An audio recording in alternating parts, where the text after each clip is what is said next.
జై Srimannarayana. Welcome to Vedic life. నేను మీ జనార్దనాచార్యులు. మనం ఇందాక 2 విభాగాల్లో గరుడ పురాణం యొక్క మహత్యము మరియు మానవుడు శరీరం విడిచిపెట్టిన తర్వాత పైన ఉన్నటువంటి యమలోకానికి వెళ్ళి లేదా స్వర్గానికి ఎలా వెళ్తాడు అనేది మనం తెలుసుకున్నాం.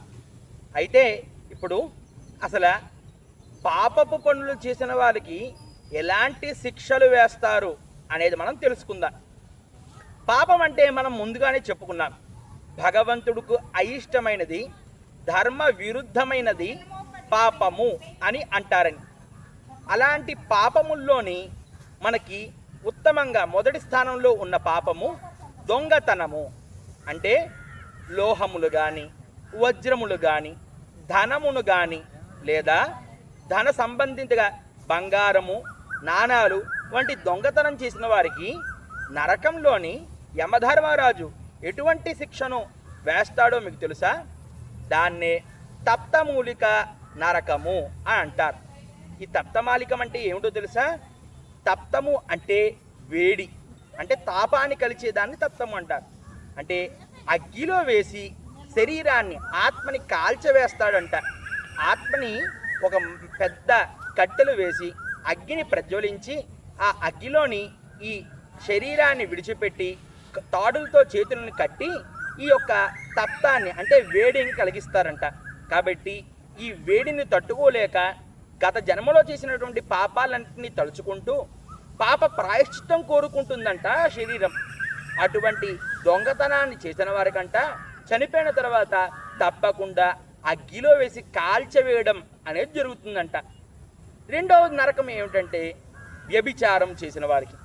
వేశ్యలు ఎవరైతే ఉంటారో వ్యభిచారాన్ని వృత్తిగా పెట్టుకొని అనేక పురుషులతో కానీ మోహిస్తూ ఉంటారో అటువంటి వారికి ఏ విధమైనటువంటి నరకం కలుగుతుందో మీకు తెలుసా? మగవారైతే మగవారు ఎవరైతే వ్యభిచారం చేస్తారో అటువంటి మగవారి కంట లోహం అంటే ఇనుముతో కూడినటువంటి శరీరాన్ని ఉంచుతారంట. ఆ శరీరాన్ని కౌగలించుకోమని చెప్తూ ఉంటారంట. ఆ శరీరానితో శృంగారం చేయమని చెప్తూ ఉంటారంట. ఆ వేడి ఇనుప శరీరంతో. ఆడవారు ఎవరైతే ఇటువంటి వ్యభిచారం చేస్తారో అటువంటి వేశ్య అయినటువంటి స్త్రీ కంట పురుషుని యొక్క వేడి తప్తమైనటువంటి ఈ యొక్క రూపాన్ని ఇనుప రూపాన్ని పెడతారంట. ఆ ఇనుప రూపంలో ఉన్నటువంటి ఆ శరీరానితోని ఆ లోహ రూపంతోనేమో ఈ యొక్క శృంగారం చేయమని చెప్తారంట. ఇలా అనేక ఇబ్బందులు పెడుతూ ఉంటారంట. కాబట్టి కిందన ఎవరైతే పుణ్యాత్ములుగా పుణ్యపు కార్యాలు చేస్తారో వారికి నరకంలో ఇటువంటి ఏ శిక్షలు ఉండవండి. కాబట్టి ఇంకో నరకం ఏమిటంటే ఎవరైతే ఇక్కడ జంతువుల్ని హింసించి జంతువుల యొక్క ప్రాణాలు తీస్తారో అంటే వేటాడడం కానీ లేదా జంతువుల్ని సంహరిస్తారో వారికి కుంభీపాక నరకం అనే నరకంలో ఉంటుందంట. కుంభీపాకం అంటే ఒక పెద్ద పెనం ఉంటుందంట. ఆ పెనములోని పూర్తిగా వేడిగా ఉన్నటువంటి జలాన్ని అనేక ఉష్ణాత వస్తువుల్ని పెడతారంట. ఈ కుంభీపాకంలో ఈ ఆత్మను పట్టుకొని వెళ్ళి లోపల వేసి పైన మూతగా వేసేస్తారంట. ఈ కుంభీపాకంలోని ఈ ఆత్మ ఉడికిపోతూ ఉంటుందంట.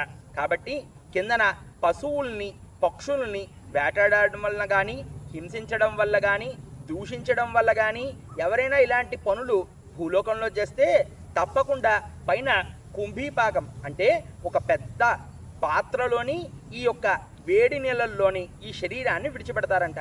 కాబట్టి ముందే ఆకులు చేతులు కాటిన తర్వాత ఆకులు పట్టుకొని ఏం లాభం చెప్పండి?